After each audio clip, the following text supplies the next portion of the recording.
My dear friends, as we are in the first month of the new year 2026, let me at first extend to you all the greetings for a joyful and grace-filled new year 2026. I think the month of January has a greater significance for us Vincentians.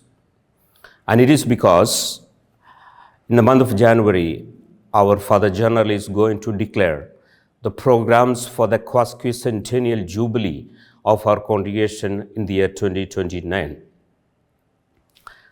During the annual retreat, our Father General shared with us one of the programs for the jubilee year is going to be the charism retreat in the year 2026. Therefore, our General Counselor, Father Jomon Kaipadakunal, asked me to share some reflections in tune with the Vincentian charism.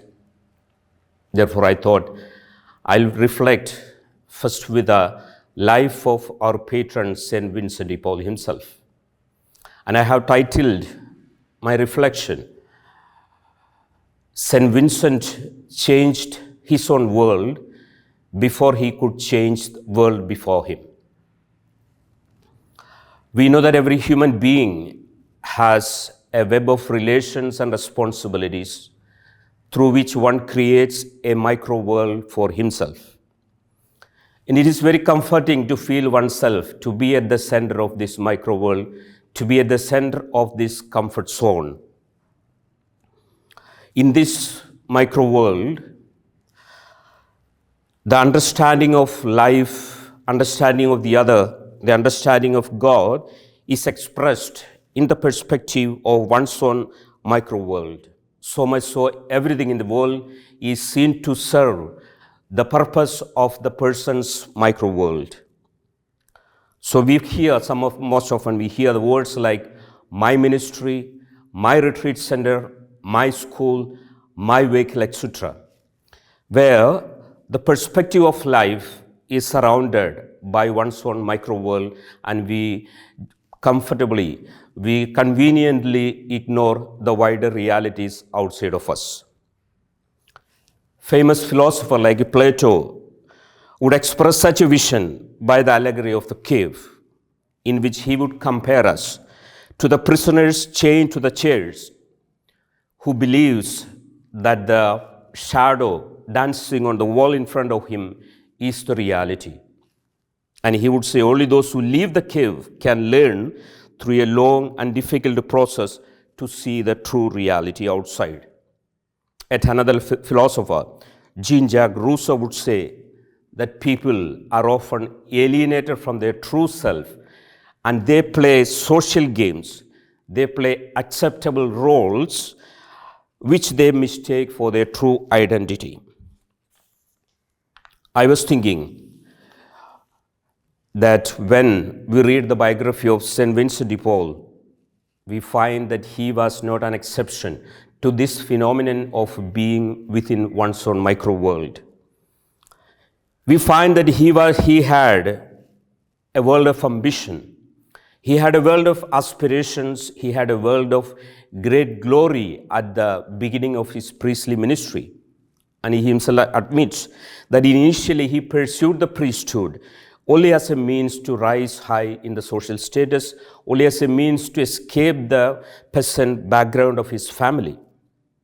But in and through certain events, we find that he realized his folly, and as soon as he realized it, at first he changed his own world before he could change the world before him. Therefore, the model that we have in St. Vincent is a person who changed his own world before he changed the world before him. The change of his own world brought about a change in his approach to himself, to others, and to God. In other words, the change of his own world was foundational for all what he preached, for all that he accomplished in his life. The greatest challenge that we have today is to redefine our own world.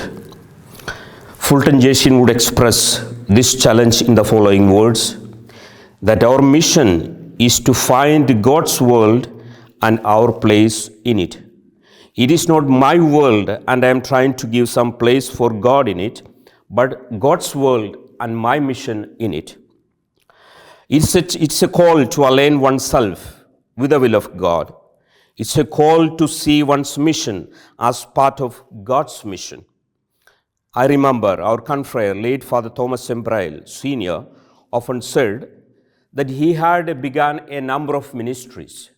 He had begun a number of missions. Some of them did survive the challenges of the time, some of them did not.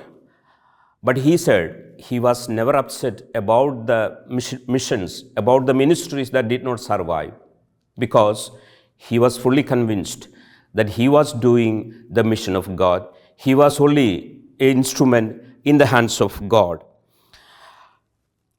And I believe that was a vision shared by St. Vincent. St. Vincent said, if God is with you, if God is the center of your life, no words are necessary. Your mere presence will touch people. And therefore, St. Vincent had seen personal holiness, personal transformation, a change of one's own world as a first change that is needed to change the world around us. As our Vincentian vocation is primarily a call for personal holiness. It's an invitation for a change to be initiated from oneself. It's a call to change our own micro world. Our statute says that the most important purpose of our consecrated life is the pursuit of perfect charity by following Christ more closely. Pope Francis would say that the followers of Christ are called by God not because of their works, not because of their possibilities and talents, but according to his own purpose and grace to be holy above everything else. Another most striking statement in the apostolic exhortation, Rejoice and be glad, Pope Francis says, the only sadness, the only real failure, the only great tragedy in life is not becoming saints. Of course, Pope Francis had taken this idea from a well-known French novelist. However, the idea is complete in itself that all of us are called to be holy as our Heavenly Father is holy. I remember having read somewhere a pastor saying that the greatest need of my people is my holiness. The greatest need of my people is the change of my own world. The greatest need of my people is my personal transformation.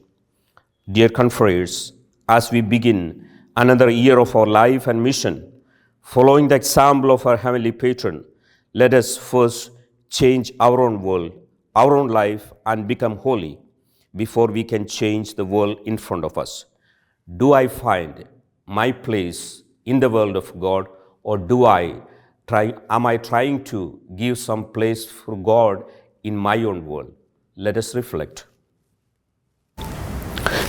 Dear confreres, as we begin yet another year of our life and mission, following the example of our Heavenly Patron, let us at first change our own world.